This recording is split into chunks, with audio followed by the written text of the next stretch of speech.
Hi, my name is Francis Aberdashery. I'm a philosopher at large.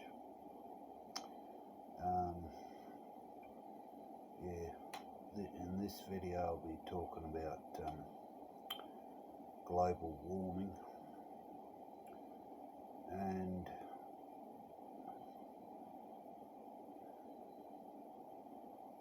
well, it's sort of based on a course I did at uni called ACT, which is Argument and Critical Thinking. Now, you couldn't get two scientists to agree on anything unless there was evidence so overwhelming that they both agree. So I think several years ago, 5,000 leading scientists in the world, I'm just grabbing a cigarette, said that global warming is an issue. Now, you got young people like that Greta, and they attack her for, I think she suffers from autism or something. I mean, they call that in philosophy an ad hominem. That's an attack against the person, not their argument, or an appeal to authority. When the case of that young Greta, it's an ad hominem. You're a 16, 17-year-old girl, suffer from autism, and you don't know what you're talking about. Well, obviously she does. She's thought about it and concerned about it. We have that real estate mogul from New York City basically saying she's an idiot. Then we had this guy that's facing the courts in Romania, boasting about his 18 luxury vehicles that he's got, and that this girl is an idiot as well.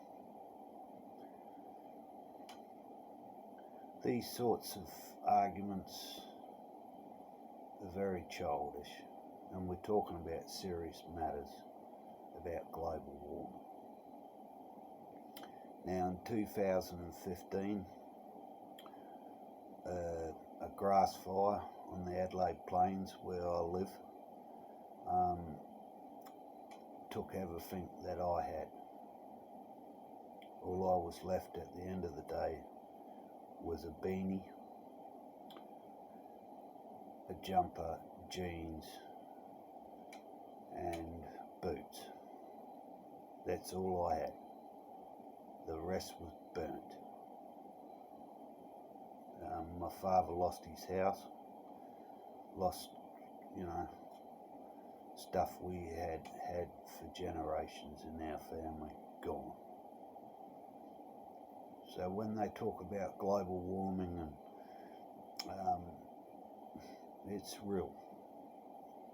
I mean, you can argue the toss about how severe it is, or it's just one of those things. I mean, if you got 5,000 leading scientists in the world agreeing that global warming is an issue, then what more do you need? If you're going to attack them, I think you're barking up the wrong tree.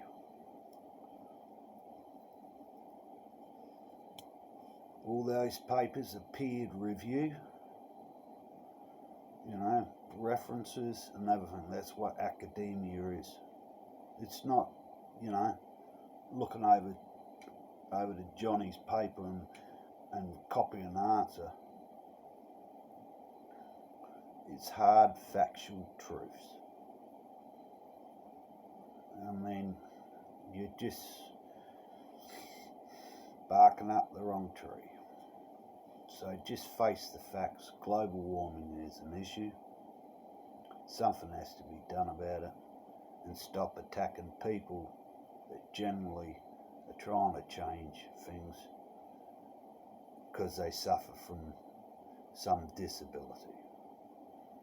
Well, one could say that young Greta is switched on more than that real estate mogul from New York City.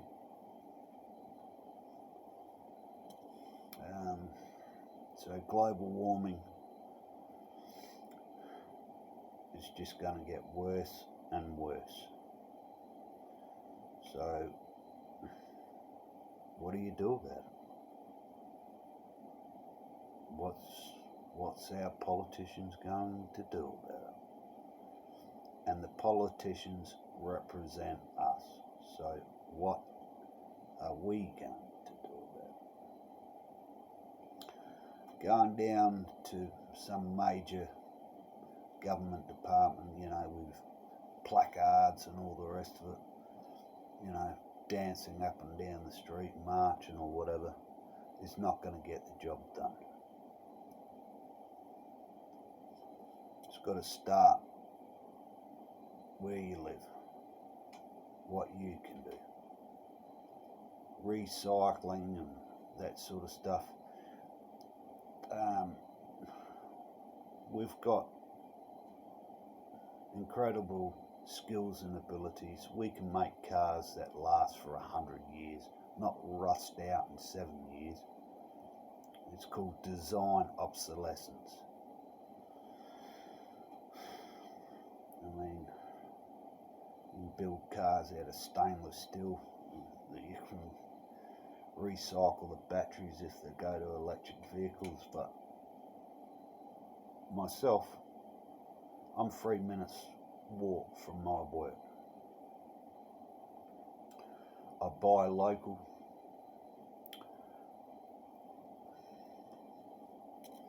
The furthest I go during the week is out to my brother's, about 10 k's, only for a social visit, see how he's getting on out there and see if he's still alive.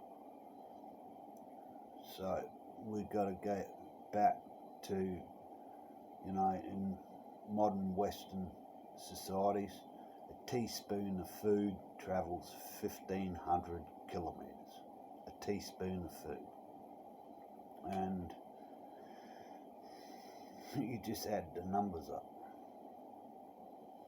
So, shipping containers full of stuff dirt cheap because you screwed a farmer over to get it, to truck it to the other side of the country. It's just not economically feasible if you want to stop global warming. I'm adding it to it with this cigarette.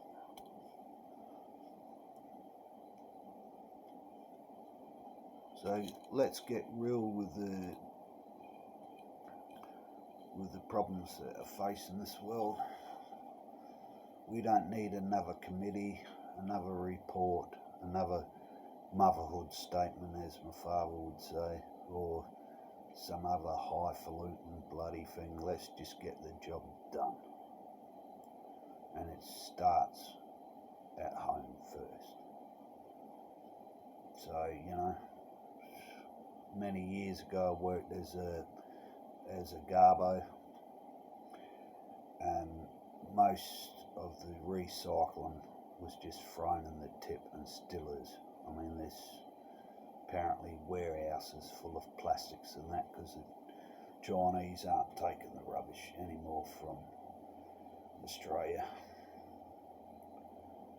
So, I remember as a kid when plastic bags first came out and plastic bottles, everyone had a little aquarium, a few little plants, and